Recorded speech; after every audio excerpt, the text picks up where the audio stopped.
સાંદીપનીમાં સંસ્કૃત વિદ્યાલય છે. આ એનો બાગ છે. બાગની અંદર અસંખ્ય વૃક્ષો પણ છે, જે ચીકુના વૃક્ષો છે બધા. આ બાજુ બાગ છે, બધા આતિથ્ય ભવન છે. આ બાજુ વિદ્યાર્થી હોસ્ટેલ છે. સરસ મજાનું કૃષ્ણનું વાતાવરણ છે, જોવાલાયક છે. અને અહીંયા પાઠશાળા પણ ચાલે છે. સરસ મજાનું આયોજન છે. ખરેખર વિદ્યા મેળવી હોય અને મેળવી શકો.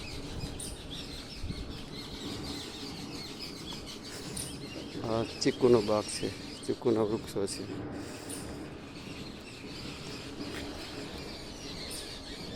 ચીકુના વૃક્ષો.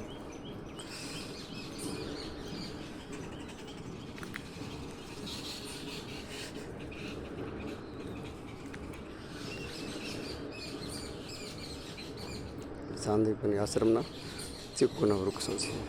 ચીકુ પણ આવે છે એની અંદર. આરતી નગારા વાગે છે. જય ભારત.